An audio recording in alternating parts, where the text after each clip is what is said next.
तो वह क्षण जो रुक गया हो तुम्हारे रुकने से, वह क्षण जो विश्राम का हो, बड़ा कीमती होता है, बड़ा बड़ा कीमती होता है, बड़ा बड़ा महत्वपूर्ण, बड़ा बड़ा अनमोल होता है। एक ऐसा क्षण जहाँ पर तुम विश्राम में होते हो, तो ऐसा क्षण बहुत बहुत बहुमूल्य है। ऐसा एक क्षण अरबों स्वर्ण मुद्राओं से भी प्राप्त नहीं किया जा सकता कि तुम स्वर्ण मुद्राएं दे दो और एक ऐसा क्षण प्राप्त हो जाए। और जो ऐसे क्षण को नष्ट करता है, फिर वह मनुष्य नहीं है, वह फिर कुछ और ही है, कुछ और ही। क्योंकि उसी क्षण में, उन्हीं क्षणों में स्वयं का स्वयं के साथ परिचय हो सकता है। यह परिचय का क्षण है स्वयं के साथ में। और हमारे सारे परिचय बाहर बाहर के हैं। यहाँ पर सब एक दूसरे को जानते हैं, सिर्फ अपने को छोड़कर। अपने को ही कोई नहीं जानता, बाकी सब सबको जानते हैं। तो जहाँ पर ठहराव हुआ, वह क्षण बड़ा बड़ा बहुमूल्य है। क्योंकि तुम थोड़ा थमे, तुम थोड़ा ठहरे, तुम रुके,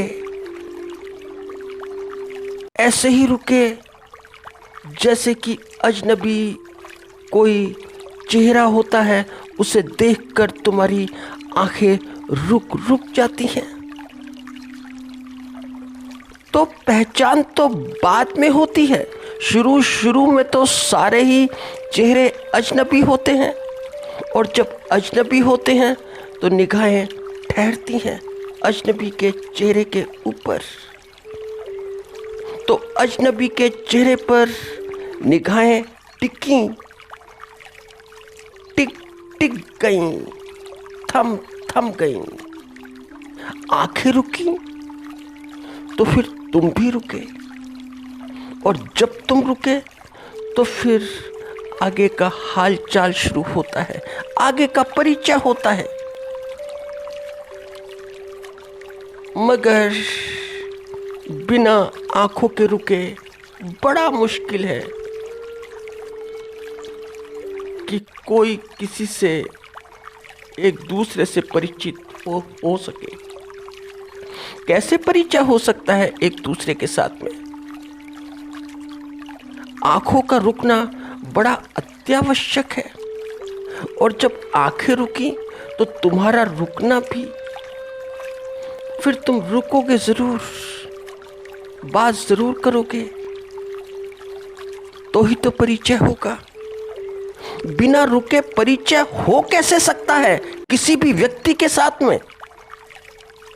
ऐसे ही जीवन के साथ में भी तुम्हारा परिचय बिना रुके नहीं हो सकता।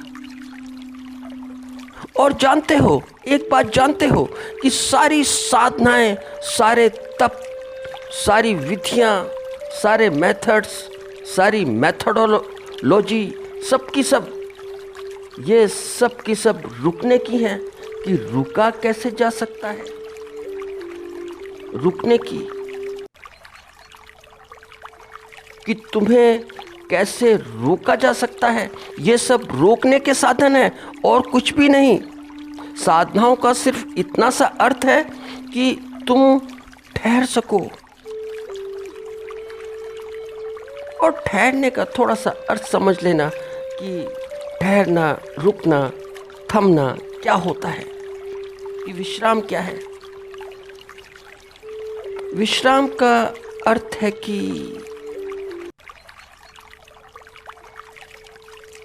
अर्थ छोड़ो, शब्द अर्थ छोड़ो, शब्दार्थ छोड़ो, शब्दार्थ में कुछ भी नहीं। शब्दार्थ बहुत बेकार की चीज़ होती है। मेन बात होती है कि बात क्या है, बात को समझो। तो ये बात कुछ ऐसे है कि इस बात का भाव लो। भाव क्या है? इस भाव का अर्थ है कि मुक्ति, कि मुक्ति का स्वाद मिल सके, कि मुक्ति का अनुभव हो सके। क्योंकि जैसे ही तुम अंदर ठहरते हो, अंदर तो ही स्वयं से परिचित होते हो, तो ही तुम्हारा स्वयं के साथ में स्वयं को देखकर अपना परिचय होता है। क्योंकि जैसे तुम्हारी आंखें दूसरे के ऊपर ठहरती हैं, तो अब वही आंखें, वही अंतर्दृष्टि जब स्वयं पर ठहरती है, रुकती है, तो वह क्षण सर्वाधिक आनंद का क्षण है। क्योंकि स्वयं पर ठहरी, तो वहां पर बड़ी संभावना है कि स्वयं का परिचय स्वयं के साथ हो जाए। और जैसे ही दृष्टि बहिर जगत की दिशा में बाहर जाती हो, क्योंकि दृष्टि तो बाहर ही जाती है। अंतर्मुखी दृष्टि होती कहाँ है? कहीं भी नहीं होती, बाहर की दिशा में ही होती है। तो जो बाहर की दिशा में दृष्टि होती है, वही श्रम है। तो तुमने बाहर देखा, तो इसका अर्थ है कि तुमने श्रम किया।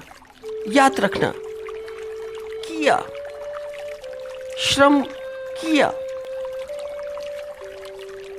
और जैसे ही वही दृष्टि अपनी दिशा में लौटी, जैसे ही वही दृष्टि अंतर्मुखी हुई, तो विश्राम हुआ।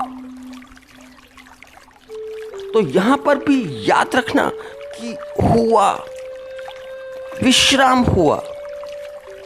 विश्राम किया नहीं, हुआ। यही संपूर्ण जीवन का सार है, पूरा का पूरा जीवन सार है। मगर होता विपरीत है। और विपरीत क्या होता है कि अपने आप को 24 घंटे एंगेज रखो, 24 घंटे बिजी रखो, व्यस्त रखो, बहुत व्यस्त रखो।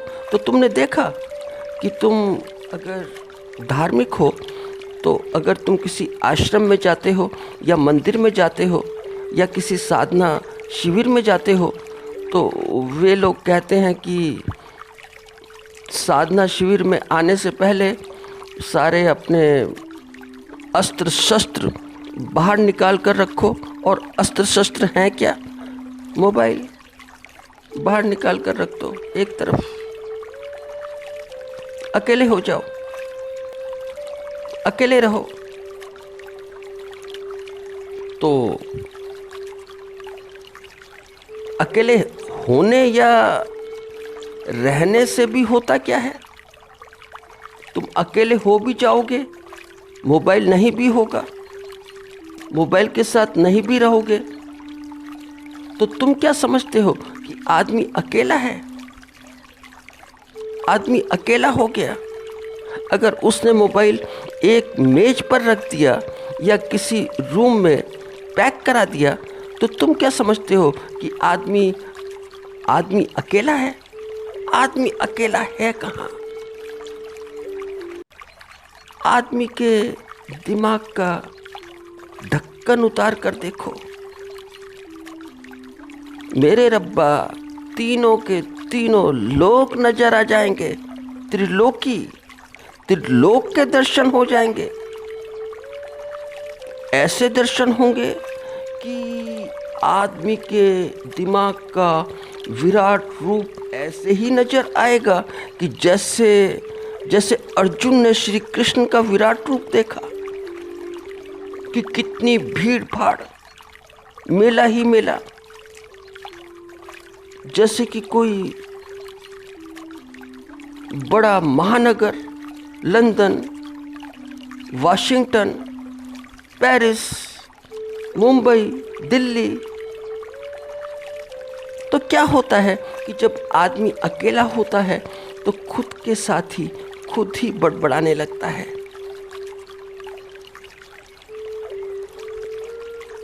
तो जॉर्ज बर्नार्ड शॉ की बात थोड़ी दूर तक तो सच है, मगर कुछ ही दूर तक, आगे नहीं।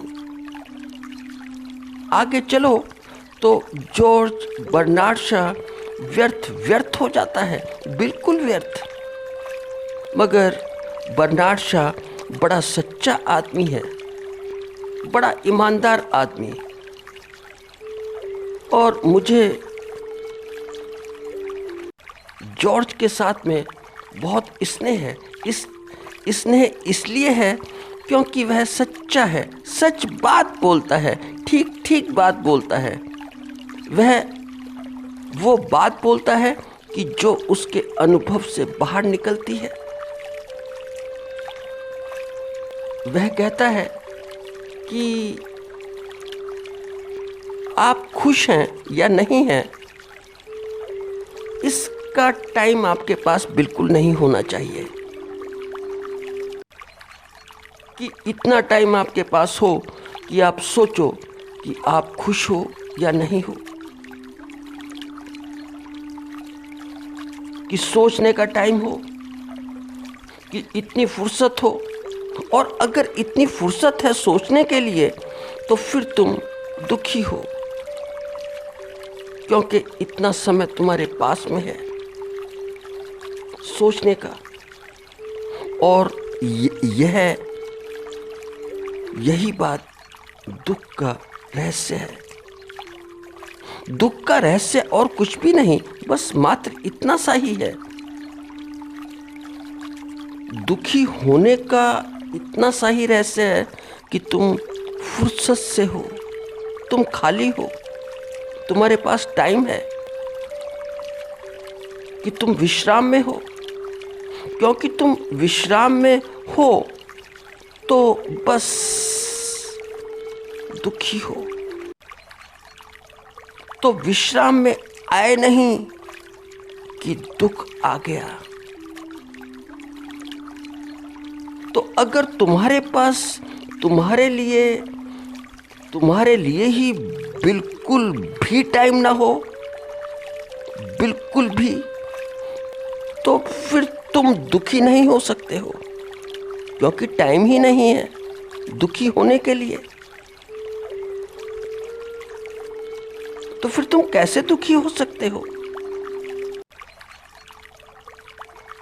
और बर्नार्ड शॉ दुखी होने का सिर्फ रहस्य ही नहीं बताता, कि रहस्य ही बता देता हो कि तुम दुखी इसलिए हो कि तुम्हारे पास में समय है, वक्त है।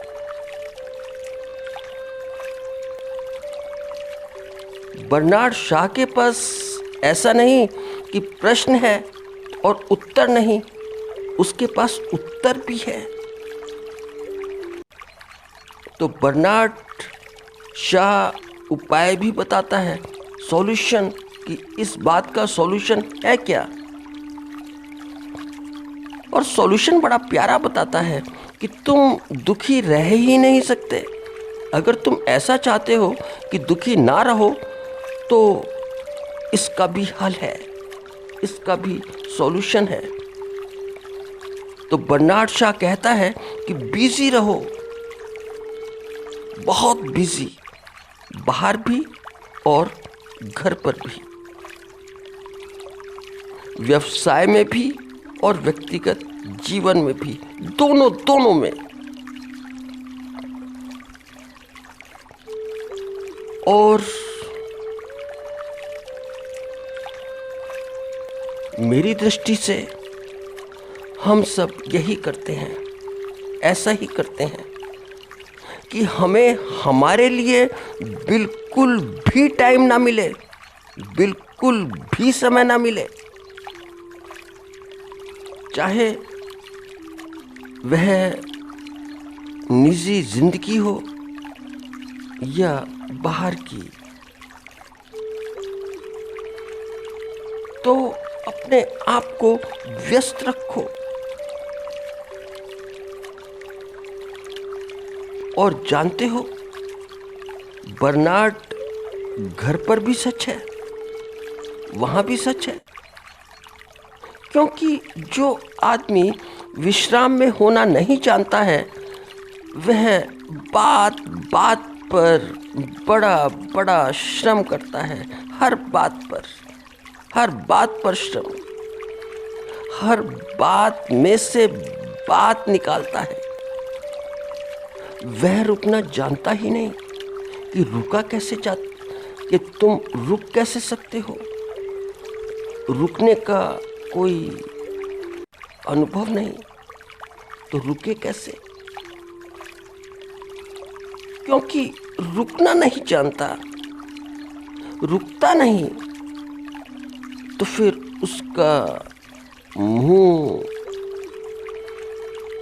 उसका मुंह भी नहीं रुकता है, मुंह भी चलता रहता है। वो मुंह भी ऐसे ही चलाता रहता है कि जैसे कि तुम किसी गाय का मुंह देखते हो, या किसी भैंस का, या किसी बकरी का, तो तुम देखो मुंह चलता रहता है, लगातार चलता रहता है, मुंह निरंतर गतिशील है, लगातार, अनवरत।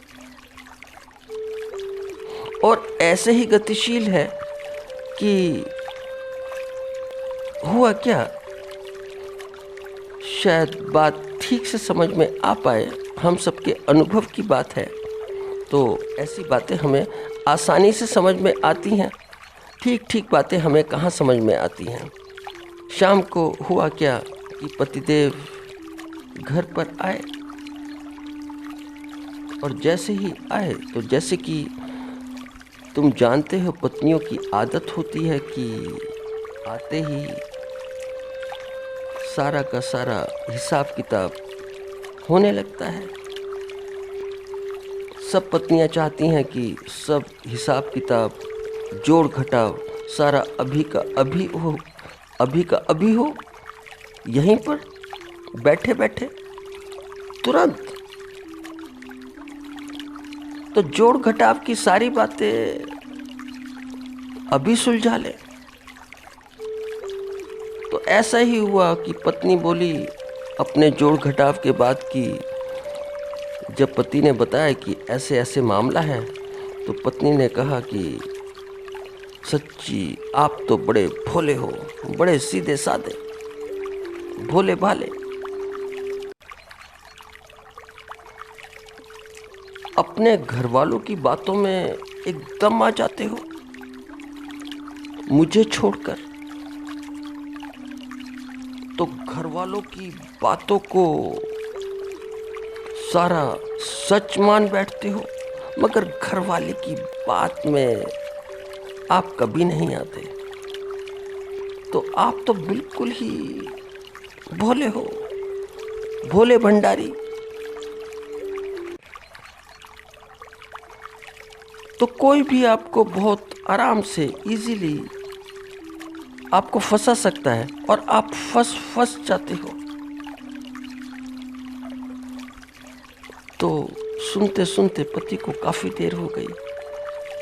तो पति तपाक से बोला कि तुम जानती हो, तुम्हें पता है कि सबसे पहले मुझे किसने फंसाया था? सर्वप्रथम कौन था कि जिसने मुझ जैसे भोले भंडारी को आसानी से फंसाया था? तो पत्नी जरा दूर बैठी थी और पास आ गई, बिल्कुल निकट, और अब तो बिल्कुल ही चिपक गई और चिपक कर बोली कि बताइए ना प्लीज, वो कौन था कि जिसने आपको फंसाया था? जिसने सबसे पहले आपको फंसाया था, उसका शुभ नाम तो बताइए। तो पति बोला कि आपके पापा ने। शुरुआत आपके पापा से हुई, शुरुआत आपके पापा ने की, और वो शुरुआत क्या हुई कि फिर तो मैं फंसता ही चला गया। अब तो मैं सोचता भी नहीं, देखता भी नहीं कि मैं कहाँ फंसा हूँ, क्योंकि देखना, सोचना और समझना सब बेकार है, व्यर्थ की बात है। तो पर्सनल लाइफ में भी, निजी जीवन में भी बहुत बहुत व्यस्त रहो, और खुद तो रहो ही, अपने को तो रखो ही, दूसरों को भी रखो। तुम दूसरों को रखो और दूसरे वे तुम्हें रखें, और फिर ये रोज रोज का अभ्यास हो जाता है। इस आदत का अभ्यास इतना पड़ जाता है, इतना सघन हो जाता है कि आदमी को मालूम भी नहीं होता कि मैं कितना सघनीभूत हो चुका हूँ। तो यहाँ तक तो बर्नार्ड शॉ की बात बिल्कुल सच है, मगर इससे आगे नहीं,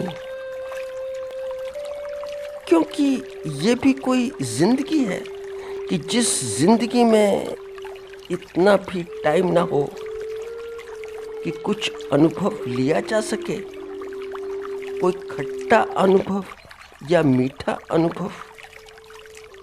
ये तो बात ऐसी हुई कि दुख से प्लान करना हुआ, कि दुख से प्लान करने के लिए व्यस्त हो जाओ 24 घंटे। दुख से प्लान करना है तो व्यस्त रहो, कि रुको ही मत।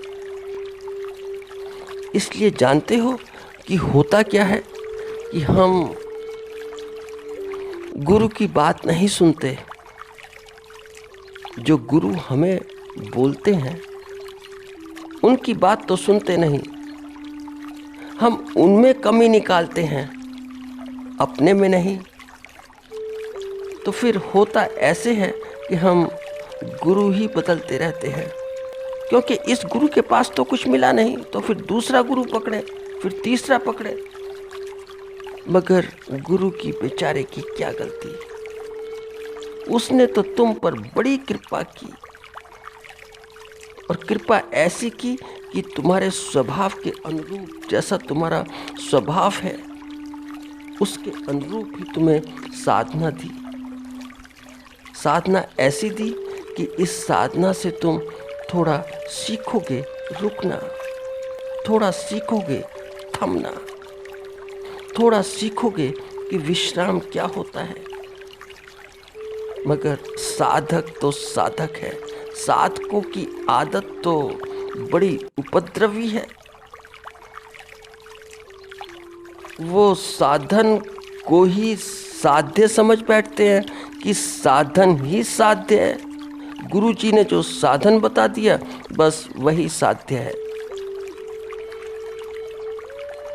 साधना तो गुरु ने इसलिए दी कि थोड़ी सी भागा दौड़ी थोड़ी कम हो जाए, थोड़ा सा तुम रुक जाओ।